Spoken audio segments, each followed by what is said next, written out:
నమస్తే, welcome to TV 786. మైనార్టీల సంక్షేమమే మా లక్ష్యం.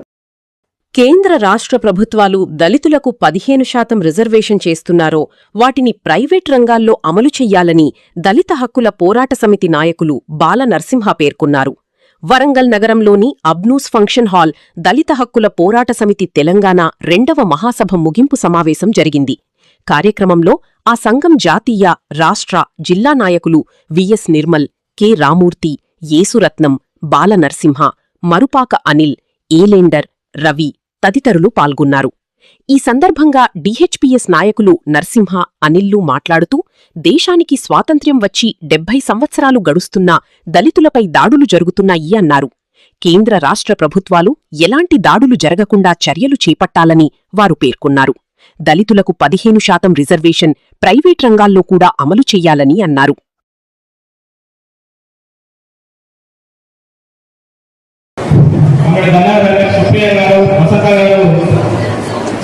తెలంగాణ ప్రజానాట్య మండలి వరంగల్ హన్మకొండ జిల్లా కళాకారులందరూ ఇప్పుడు మన తెలంగాణ ప్రజానాట్య మండలి రాష్ట్ర ప్రధాన కోట్ల రూపాయలు వాళ్ళు మరి లక్షల రూపాయలు, కోట్ల రూపాయలు ఎన్నికల్ని అధికారులకు వస్తా ఉన్నారు. ఎంపీగా, ఎమ్మెల్యేగా ఎన్నికని చట్టసభలో కూర్చొని వాళ్ళకు అనుకూలమైనటువంటి చట్టాలు చేసి ఈరోజు పెట్టడంలో దళితులపైన, గిరిజనులపైన జరుగుతున్నటువంటి దాడులకు వ్యతిరేకంగా వీరికి విద్య, ఉద్యోగ, ఉపాధి అవకాశాలలో అన్ని వర్గాల ప్రజలతో సమానంగా హక్కులు కావడం కోసానికి దళిత హక్కుల పోరాట సమితి పోరాటం నిర్వహిస్తుంది. తెలంగాణ రాష్ట్రంలో కూడా తెలంగాణ రాష్ట్రం వచ్చినటువంటి ఈ 11 సంవత్సరాల కాలంలో దళితులకు ఏ ఒక్క సౌకర్యాలు కూడా లేకుండా పోయినాయి. ఎస్సీ కార్పొరేషన్ ద్వారా రుణాలు లేవు, ఇండస్ట్రియల్ పాలసీలో రావాల్సిన సబ్సిడీ లేవు. తెలంగాణ రాష్ట్రం వచ్చింది, దళితులకు ఒక శాపంగా అయింది. ప్రభుత్వాలు పోటీలు పడి దళితులను అభివృద్ధి చేస్తూ ఉంటున్నారు. పోటీలు పడి దళితులకు కావాల్సిన సౌకర్యాలను అందిస్తున్నారు. ఈరోజు కాంగ్రెస్ ప్రభుత్వాన్ని ఒకటే ప్రశ్నించదలుచుకున్నాం.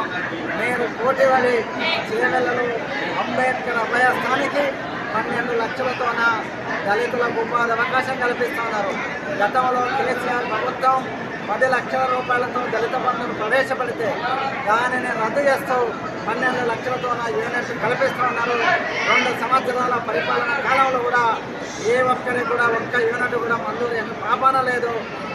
మొన్న బడ్జెట్లో గత సంవత్సరం 26,000 కోట్ల రూపాయలు దళిత సంక్షేమానికి కేటాయిస్తే మొన్న 11,000 కోట్ల రూపాయలు కేటాయించడం ద్వారా దళితుల అభివృద్ధికి నిధులను తగ్గించడం అనేది ఈ రాష్ట్ర ప్రభుత్వం దళితుల వివక్షత నిదర్శనంగా వీటన్నిటినీ ఎదుర్కోవడానికి రాబోయే 3 సంవత్సరాల కాలంలో దళిత సమాజాన్ని చైతన్యం వచ్చి మేల్కొల్పడం కోసం మహాసభలు నిర్వహిస్తున్నారు.